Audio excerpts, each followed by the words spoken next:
The 6 o'clock news starts right now. Trial congestion at the courthouse. Frustrations growing as the latest halt on in-person jury trials continues to add to a huge backlog in cases. That backlog causing a problem at the Bexar County Jail as well, and with families waiting for their day in court. Erica Hernandez revisits the family of baby James Chides, who's been waiting for his mom, Delaney, to go to trial. And Erica also has more on what the local judiciary has to say when it comes to getting back on track. Justice isn't being served for James, and he doesn't deserve that. We don't deserve that. Marisol Benavides has been closely following the case of her niece, Delaney Chides. Last year, Chides was charged with tampering with evidence in the death of her 18-month-old baby, James. Her trial was expected to start earlier this month, but was reset for February 17th. That date will also now be reset because in-person trials are now on hold until at least March 1st. Every time I hear, okay, reset, it's like you just take a little bit more from me, you know? It's hard. This is just one of about 30,000 criminal cases on hold in Bexar County across the 23 county and district criminal courts. The backlog also causing Sheriff Javier Salazar to have an overcrowding problem at the jail, with about 3,500 of the 4,200 inmates awaiting their day in court. I'd love to see us try to do some creative stuff to get that, just to get the system moving again. A suggestion by Sheriff Salazar was possibly moving jury selections for trials to the Freeman Coliseum or the AT&T Center. We asked local administrative judge Rosie Alvarado if this was an option if trials continue to get impacted by COVID. The judiciary, we're all for it, but it has been a matter of funding, which is, frankly, it's out of our hands. Back in 2020, members of the judiciary did tour the AT&T Center and Freeman Coliseum twice to hopefully hold jury selections there like Harris County does at the NRG Stadium. But in the end, funding was needed for the move for logistics such as staffing and proper security. Certainly funding is an aspect of it, and we will continue to work and negotiate with Commissioner's Court as well as all the other departments that are involved to move our system forward. In the meantime, Benavides and other families continue to wait for justice to be served. Erica Hernandez, KSAT 12 News. Justice delayed. Well, after the two visits made to the Freeman Coliseum and the AT&T Center in 2020, we were told at the time no formal request was made to the Commissioner's Court from the judiciary for that funding we just talked about. This story is one we'll continue to follow as the backlog in cases just continues to increase by the day. Now, concern today over mail-in ballot information that voters in Bexar County are getting. The county clerk's office received dozens of requests for ballot applications. Here's the problem. Those requests should have been sent to the elections office. RJ Marquez is at the Bexar County Courthouse with those details. Steve and Stefania, Bexar County Clerk Lucy Adame Clark reached out to us earlier today because her office received a stack of ballot request applications from local voters, but that was a mistake. Ms. Adame Clark says that just today, more than 90 people mailed these requests to her office. Clark said it appears that a candidate mistakenly put a wrong return address on their flyers. The address to request mail-in ballots should be the elections office on South Frio Street. She was notified of the flyers a few days ago and explained to us what's going to happen with these requests that are coming into her office. So we're doing a chain of custody to make sure that all and every request for application that was sent in to the county clerk's office by mistake will be respectfully picked up by the elections administrator. We want to make sure that nobody misses a deadline, whether Republican or Democrat.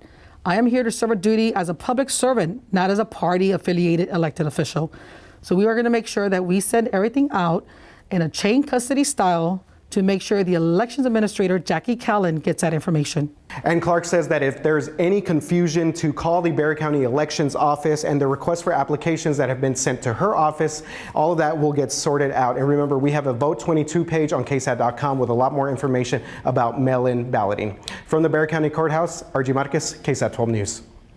So just a reminder here, the primary elections are on March 1st, and you have until January 31st, just a few days, to register to vote. And if you plan to mail in your ballot, you have to be registered by February 18th. A lot of dates to remember. Don't worry about it. We have it all posted for you on our website, ksat.com. The state brought the city of San Antonio's plans to redesign Broadway to a screeching halt today. For years, the city has planned to transform the Broadway corridor into a complete street concept. That's what they called it. But that would require the state to hand over control of the 2.2-mile stretch of road. And today, the state commission in charge of KSAT voted to stop that long-planned transfer. Garrett Berger joined us live along Broadway. Garrett, what reason did the state give for this sudden about-face? Well, from the Alamo Heights city limit up there all the way down to I-35, that portion of Broadway remains under KSAT control. Now, though the commission had acted 7 years ago to allow a transfer of this stretch of road over to the city of San Antonio, the commissioners voted 3-1 today to ensure that transfer won't happen. Now, here's why. The city's plans for this part of Broadway include reducing the number of lanes from 6 down to 4. They want to make room for protected bike lanes, wider sidewalks, more landscaping. But the state says reducing lanes will cause congestion problems. So this project won't work as it is. However, city officials say they've only heard about this position recently, and it's coming after years of planning and millions of dollars. Voters even approved a reconstruction of Broadway from Houston to Hildebrand as part of the 2017 bond. I think the voters got it right back in 2017, 72% approval. They expect, they were promised a complete street, and that's the project we're going to be participating in. We look forward to figuring out how that's going to be done. Though the Transportation Commission voted to stop the handoff of the Broadway section over to San Antonio, the commission's chairman, San Antonio banker Bruce Bugg, said the city and state can still work together, but with the condition of not reducing capacity. Now, Governor Abbott's office had also signaled that he was opposed to reducing lanes. However, the city manager of San Antonio releasing a statement after the vote saying in part, quote, "It's not clear how the state will accomplish what the voters approved without reducing the current 7 lanes of traffic. But we will stay focused on developing a path forward to deliver the project the community expects." Live on Broadway, I'm Garrett Berger, KSAT 12 News. Garrett, thank you. And now let's talk about COVID. Here are the latest numbers in Bexar County. Tonight, local health officials are reporting almost 4,300 new cases of the virus. So that brings our total to 473,625 cases since this pandemic started. There are also 7 new deaths. Now, since the pandemic started, we have lost 5,079 people to COVID. Meanwhile, 1,289 people remain in local hospitals, with 263 of them in the ICU and 123 on ventilators. It could be a disturbing link. Last week, we first told you about pediatric diabetes being on the rise among kids who've had COVID-19. Well, now local doctors warning parents about the symptoms to look out for and what some of the long-term effects could be. Alicia Barrera spoke to a local endocrinologist with University Health and UT Health San Antonio about an alarming increase. While symptoms of COVID-19 for children under 18 years may be less severe, a report published by the CDC this month warns there could be serious long-term effects. There was a signal towards an increase of between 30% to as much as 2 times higher risk to develop diabetes after they recover from COVID. The report used information from 2 health databases, and it looked at the effects of COVID-19 among an estimated 2.5 million children between March 2020 and February 2021. One of the hypotheses is that the virus, using this protein to enter the cells and causing inflammation in the cells. Dr. Chavez Velasquez with University Health and UT Health San Antonio says massive inflammation in the body and organs is dangerous for any diabetic. The body becomes insulin resistant, so the pancreatic beta cells, they have to increase the insulin secretion to meet that increased demand or that increased resistance. They may not be able to mount this excessive response that is needed at the time. Although information including underlying conditions, weight, and environment aren't included in the report, Dr. Chavez says it helps highlight the need for preventative measures. The vaccination will have a big impact, not only in limiting the rate of infection, but also in potentially decreasing bad outcomes in patients at high risk. If your child has been diagnosed with COVID-19, these are the symptoms in relation to diabetes that Dr. Chavez says you should look out for. Those include excessive urination, low energy levels, blurred vision, among others. And the first step is to call your pediatrician. Reporting Alicia Barrera, KSAT 12 News. Police officers shot. We continue to follow developing news out of Houston at this hour. 3 police officers in stable condition after being shot late this afternoon. Police say this man is the suspect, Roland Caballero. He led them on a chase near the Midtown area of Houston, then allegedly shot the officers. According to our sister station KPRC, Caballero is reportedly hiding out in a home. SWAT officers are on the scene. They have made contact with him, urging him to come out peacefully. So this all started about 3 hours ago, and one of the officers who was shot was taken to the hospital by an ambulance, and the other 2 officers, the fellow officers, took the 2 other officers we told you about who were shot to the hospital. Houston police say that Caballero left in a white Mercedes. We'll be sure to update you once more details are available. Again, this is a very fluid situation unfolding in the city of Houston. Now back here at home, a man on parole for arson is arrested again for, you guessed it, arson. San Antonio police say that man, 31-year-old Luis Reyes, allegedly used a cigarette lighter to set a toilet paper roll on fire while a woman was in the shower. The woman told officers that when she confronted him, he then lit another roll on fire, then threw it on her mattress. That's when the woman started screaming and says that Reyes ran out of the apartment. The woman was able to put the fire out, and police later found and arrested Reyes. The San Antonio police and Crime Stoppers need your help in finding the person who killed a motorcyclist this past Sunday. This is the victim, 28-year-old Cody Ryan Asbury. Police say he was riding along the 200 block of East Skyview around 4 a.m. when some people started arguing with him. Police say the suspects were in a light-colored sedan when multiple shots were fired at Asbury. Immediately after, police say a woman in a gray sweatsuit, possibly by the name of Destiny, got out of the car and ran away from the scene.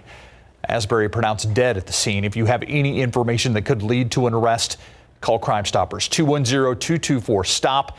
You could be eligible for a reward of up to $5,000. Today, one of the few remaining liberals on the U.S. Supreme Court, Justice Stephen Breyer, has officially announced that he is retiring. He says he's stepping down after the Senate confirms his successor. President Biden is going to nominate someone before the end of next month, and he says that his choice will be, quote, historic. So who will it be? Well, a Supreme Court scholar at the St. Mary's School of Law tells our Jesse Degollado that whoever it is will likely reflect Breyer's legacy of equality.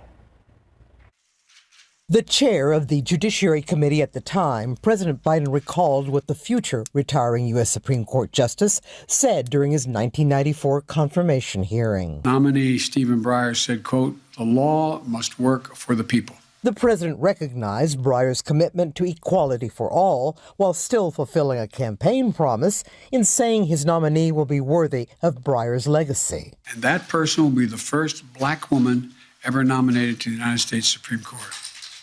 It's long overdue. There are many qualified African-American women who could be on the Supreme Court. A Supreme Court scholar at the St. Mary's Law School, Al Kaufman, says Breyer's decisions often sided with minority groups. What does that say about him and his legacy on the court? Well, his legacy is that he was one of the greatest champions of equality. By using what's in that small book in Breyer's hand. People have come to accept this Constitution, and they've come to accept the importance of a rule of law. A lesson, says Kaufman, for his law students. I've been impressed by his ability to pull together the various parts of the court behind a decision. Whether President Biden will do the same in winning bipartisan support for Breyer's successor remains to be seen. I understand President Biden's position of trying to reach across the aisle, and this would be one time where possibly he could do that. Jesse Degollado, KSAT 12 News. Check out traffic right now. Let's go to 281 at Hildebrand, and you can see northbound. Things are moving along all right, but southbound is where it's slow. The slowdown as 281 heads towards downtown.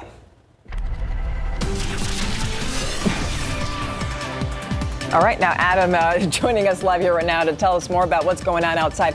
59 degrees right now, a mild night, but tell us if there are any changes in store, Adam. Oh yeah, we've got some ups and downs on the way in terms of temperatures, and we're going to go over those details in a moment, let you know how warm it's going to get before we fall off again next week. Right now we're at 60 degrees. It's pleasant outside, dew point of 42, low clouds in place. They're going to keep our temperatures from really falling off too much overnight. 61 in Castroville, 55 Bernie, 58 in Comfort, 61 now Seguin, Gonzales, and New Braunfels. Stinson, by the way, 63. And as we go through the evening, temperatures just gradually falling through the 50s and then settling down in the 40s by tomorrow morning. A few sprinkles tonight. We're going to talk more about the rain, where we could actually see some light showers, and of course, the temperature roller coaster that's on the way in just a bit.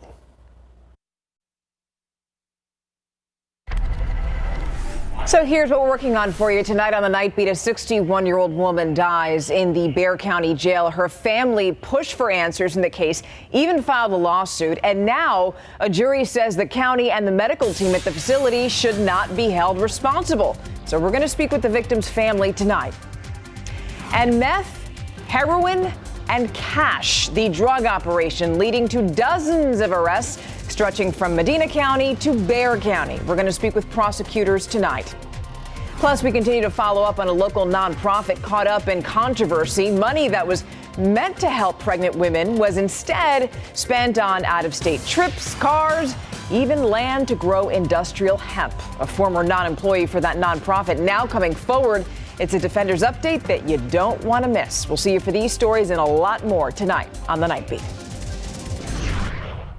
Thank you, Stephanie. All right, let's switch to weather right now and talk about the fact that we haven't seen the sun in a while. I actually had to put on the Beatles' Here Comes the Sun just so I could get hopeful that we're going to see it in a while. I know part of our viewing area has.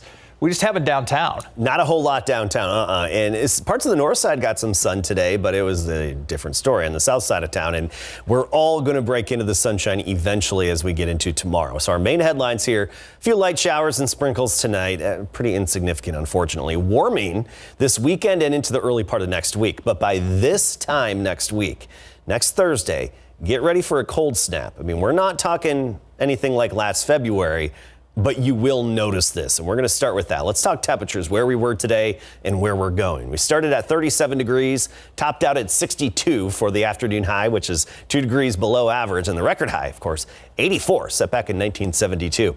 Looking across the state, we have some 30s and low 40s off in the Panhandle. That's actually where they had the snow yesterday, and that all melted off today. You can see it on the satellite imagery very quickly melting off. Right now, Alpine 47, 57 in Austin, 63 Del Rio, 60 San Antonio, and then we have some upper 50s out there, 59 Hondo, and even some mid 50s in the Hill Country. Let's talk about tomorrow morning. Low to mid 30s in the Hill Country, low 40s elsewhere. Uvalde 41, Canyon Lake 41, 42 in San Antonio. Then by the afternoon, we get right up near 60 degrees. I think most of us stuck in the upper 50s for high temperatures, but we're going to have sunshine. So Stone Oak about 57, Elmendorf 59, and even down to 55 Timberwood Park and Bernie. Look at our temperature trend. Upper 50s, mid to upper 50s tomorrow afternoon. This weekend, we're well into the 60s with nothing but sunshine. Then we're talking 70s Monday through Wednesday of next week. The next strong cold front is expected to arrive Wednesday night, and then boom, look at that temperature drop. I mean, we're looking at high temperatures, afternoon readings, back down into the 40s by this time next week. So again, nothing like last February, but a noticeable cold snap on the way, and it should last for a few days there, late next week and into the following weekend. Here's our little disturbance, this dip in the upper level flow over Colorado. That's headed our way, going to be moving overhead later on tonight, so cloud cover remains intact. A few spritzes and sprinkles here and there this evening and tonight. A few light showers possible south of Highway 90, and that's actually where we need the rain the most. Coming up next half hour, we'll take a look at the newest drought monitor. But overall, despite seeing a little bit of activity on the radar screen, it's not going to add up to much, if anything. We're talking under 1/10 of an inch, and if we were lucky, we could squeeze out 1/10 of an inch far south of town, but it's unlikely that's going to happen.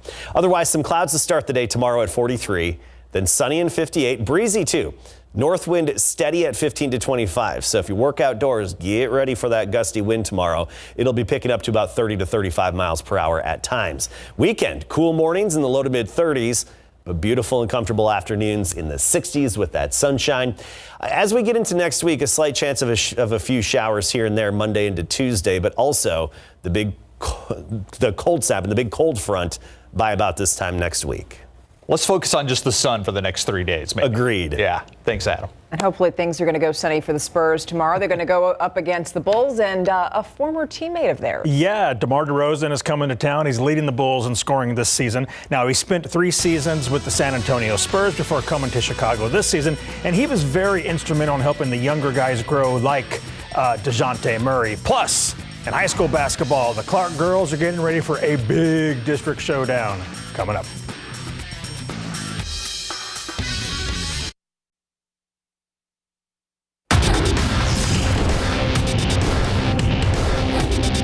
It was fun. It was a great surprise. I had no idea. Our team kept a really good secret. I was not expecting that from all of them.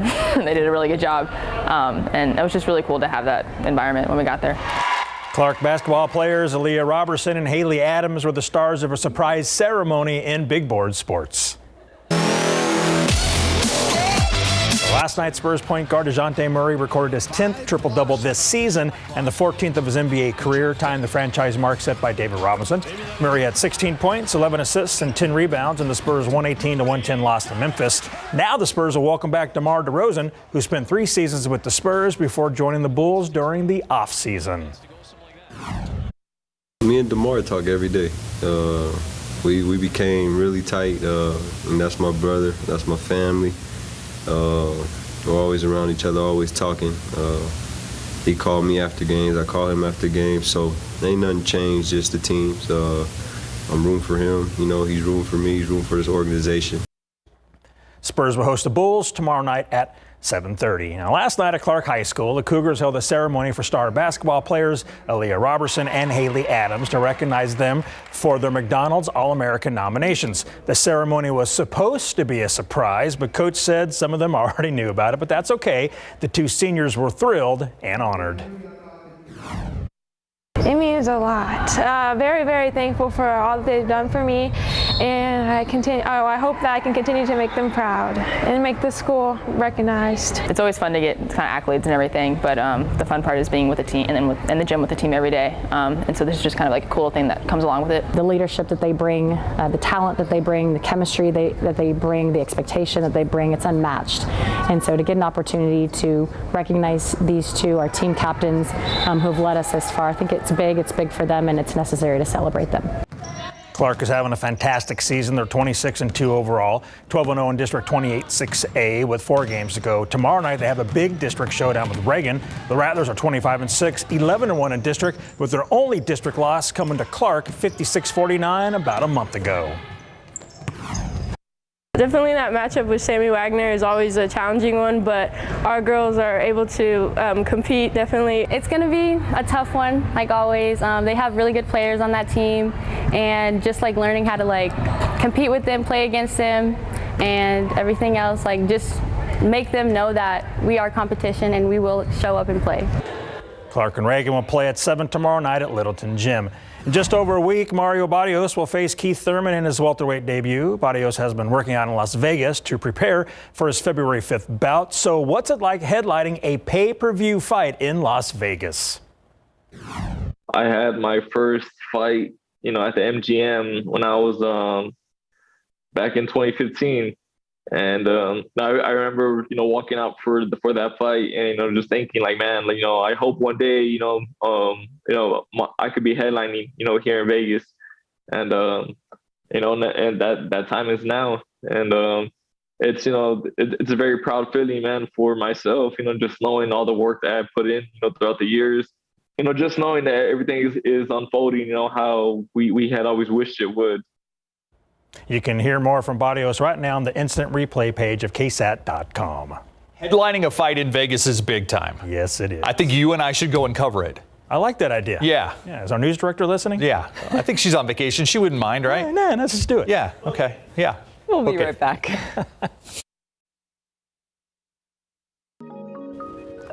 Welcome back. As we continue to learn more about COVID and its impacts naturally, that raises many more questions. Yeah, joining us with answers, Dr. Ruth Berggren, infectious disease specialist with UT Health San Antonio. She has been instrumental throughout this pandemic, helping us separate fact from fiction. And there's a lot of information and misinformation out there. Dr. Bergeron, as always, thank you for joining us. You know, when we first learned about the Omicron variant, health experts said the cases would peak kind of around this time. Are you seeing evidence that that's happening in our community? Right. I wish I could tell you that it's already coming down, but I just checked out our City of San Antonio dashboard. The progress and warning indicators show that the rate of rise is certainly slowing down, but we're at 39.4% positivity in the community. That's up 1.1% from last week. However, if you look at the preceding week, we were rising at a rate of like 8% per week. So the rate of rise is slowing down, which signals to me that by next week, we may well be looking at a lower community positivity rate. And I don't know about you, but that gives me hope and I feel encouraged. But we haven't started going down the hill yet. Yeah, but maybe that's a good point to make, though, when you talk about the hill, right? There's not just a steep decline right there. It's just little by little it decrescendos. That's right. I mean, even if we are going down starting today or tomorrow, it took us a month to get to the top of the mountain, and it's going to take probably an equal amount of time to get down. So people still need to be really careful. Right. So now let's talk kids, because we know that a recent CDC study showed that kids with COVID are more likely to develop diabetes. Is this an issue of causation or correlation? Does the science really understand why this is? So we're still unpacking that. Thanks for the question. It's something that we've been noticing here in San Antonio as well. We've seen it in our community and in our population.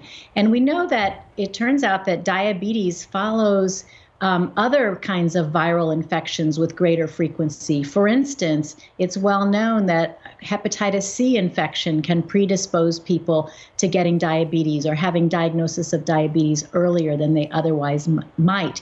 And we think the mechanism, generally speaking, is that it increases inflammation in the body, and that certain kinds of inflammation can predispose people to getting diabetes. The data are pretty striking. A large cohort of kids that had COVID that were 18 years or under were looked at, and they were monitored for the development of diabetes. And the rate of diabetes in these kids was compared to the rate of diabetes pre-COVID and to a group of kids, an equal number of kids that didn't get COVID. And what they found was that the kids that had COVID were developing diabetes at about 0.8%, compared to 0.3% in the kids that didn't have COVID. So more than twice as many kids who had COVID were coming down with a diagnosis of diabetes compared to the kids that hadn't. That is striking. All right, how about the new Omicron subvariant that people are talking about, this stealth Omicron? Experts have seen it in 40 countries so far, including the United States. What do you know about BA2, or like I said, the stealth Omicron, they're calling it? Well, the main thing that I know about stealth Omicron is that it's not surprising that as long as we are allowing COVID-19 to propagate through populations and not controlling it, it will mutate. That's what viruses do. And generally speaking, the variants that will emerge are going to be the ones that are most successful in propagating, and that's going to mean variants that are more infectious. So it's not surprising at all. What we don't really know is whether this will be significant in terms of making people sicker. What's the difference between a variant and a subvariant? So that depends on how closely related they are genetically. So they do genetic sequencing and look at the RNA sequence, and the subvariant would be something that's really closely related to the one they're referencing. So an Omicron subvariant is going to look an awful lot like Omicron and not look like Delta. So it's going to be clear that the lineage of this virus is one that has been derived from Omicron. Okay. Let's talk about Moderna now. I want to switch gears for a second. They announced that they're launching early stage clinical trials for an HIV mRNA vaccine. It's a shot that basically uses the same technology as Moderna's COVID-19 vaccine. You're an infectious disease doctor. I know that HIV and AIDS is something that you have talked to us about on this program before. Can you tell us what you know about this Moderna breakthrough, apparently? Well, I think it's exciting. I wouldn't call it a breakthrough until we have more information. I actually did some of my infectious disease training when I was an infectious disease fellow. I worked on HIV vaccine development, and this has been a very long story. HIV is particularly difficult to create a vaccine for because HIV, unlike Omicron, unlike COVID-19, it has a sneaky way of integrating itself into your DNA and hanging out there. And it has all sorts of tricks for evading our immune system. So new technology definitely needs to be brought to bear on the HIV problem. And this is an exciting development, and we'll see how it plays out. Am I correct in the fact that the reason that this vaccine for COVID was able to be developed so quickly was because the mRNA technology had already been used in some of the research on the HIV/AIDS outbreak? Well, mRNA technology has been around for quite a long time, not just related to HIV/AIDS. So I wouldn't draw that direct line, but it should be emphasized for our public that the mRNA technology didn't happen just overnight since January of 2020. It's been under production for a very long time. Absolutely. Dr. Bergen, we'll have to leave it there. Thank you so much for joining us today. We appreciate all of your insight and the fact that you keep coming back to talk to us. Thank you. You bet. Have a good evening. Thanks, Dr. Berger. I also appreciate when my co-anchor uses the word decrescendo. That's nice. We'll be right back after the break.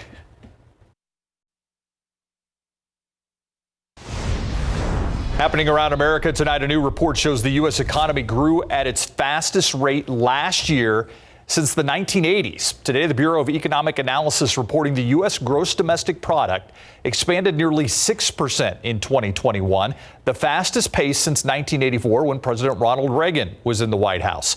The fourth quarter notched a 6.9% increase, which was the best growth since the third quarter of 2020. That's when the nation first started reopening after the pandemic shutdown. All right, so check this out. Do you have a gas stove? Because turns out they could actually be worse for the climate than previously thought.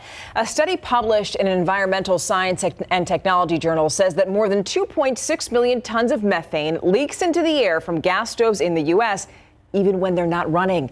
And that's on top of heat trapping emissions from gas stoves when they actually are on. The study also found potentially harmful nitrogen oxide emissions from gas stoves when they're being used. You know, this is very exciting. Have you been here on a Thursday before? Have you been here for Thermometer Thursday?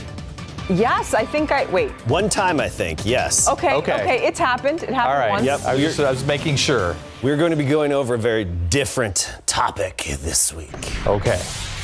I'm excited for it. And I have a brand new homemade thermometer winner. I've been active lately. Been getting in the groove. So this evening, 60 degrees right now. Temperatures gradually falling through the 50s this evening and then 40s later on tonight. Not a big temperature drop, no freeze tonight, just a brief light freeze on Saturday morning, I should say. Get ready for a temperature roller coaster. It's on the way. Some ups and downs and a little bit of rain possible as well. All that straight ahead.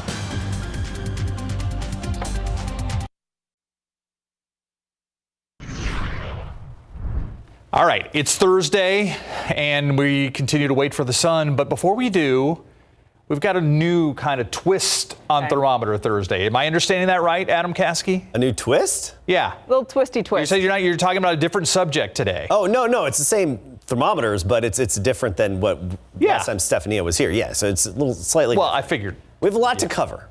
Okay. And this is just the start of another project. I know. Another. Yeah, huh? That's what I figured. There's something new going on probably. Yeah. This one, though, is pretty manageable. All right, we'll get to it in a sec. A few sprinkles tonight, a few light showers as well. Warming this weekend and into next week. Then another strong cold front. A cold snap is likely by this time next week.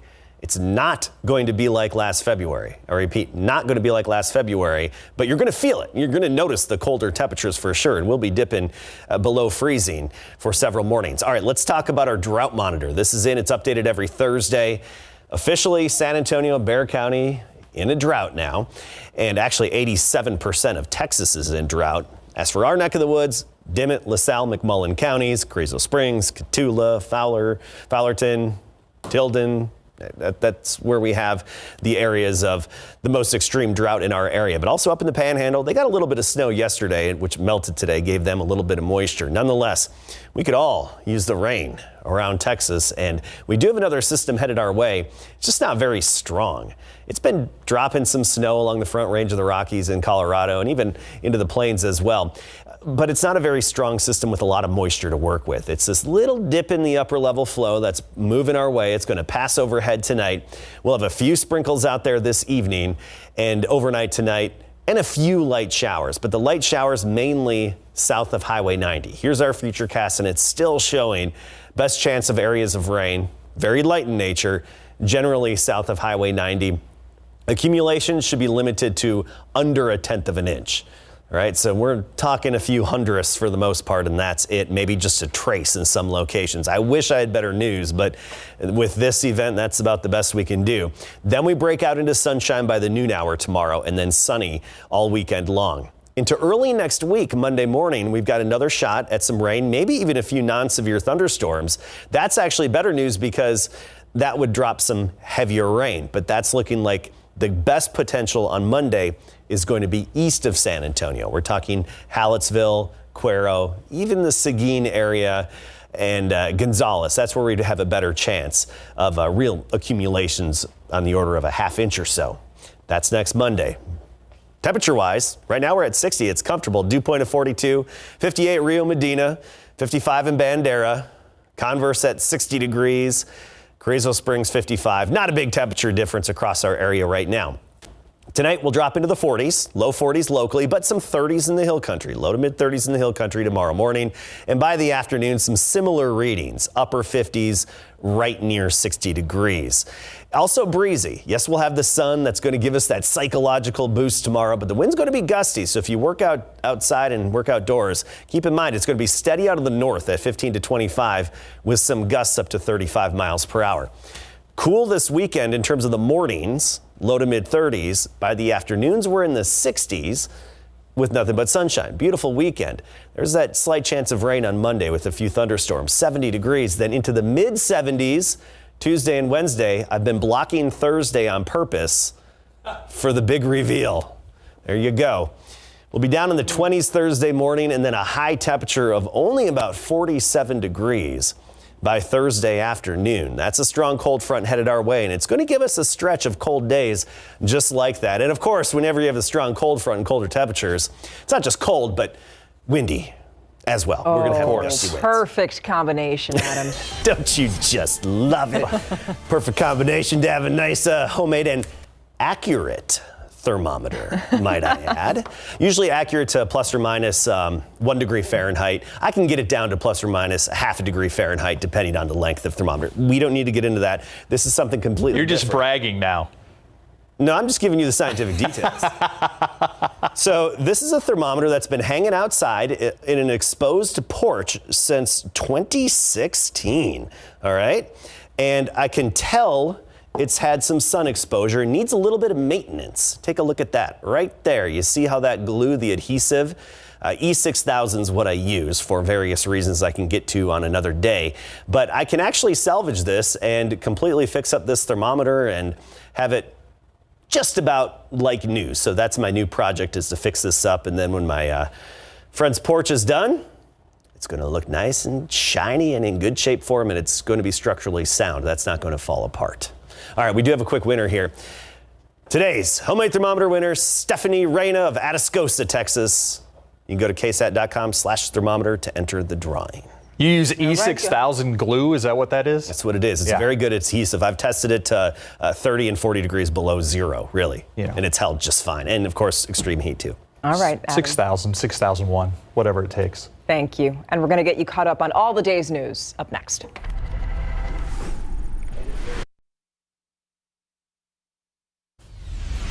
And now for a look at the latest COVID-19 numbers in Bexar County. We know that tonight local health officials are reporting almost 4,300 new cases of the virus, and that brings our total to 473,625. Also, 7 more people died.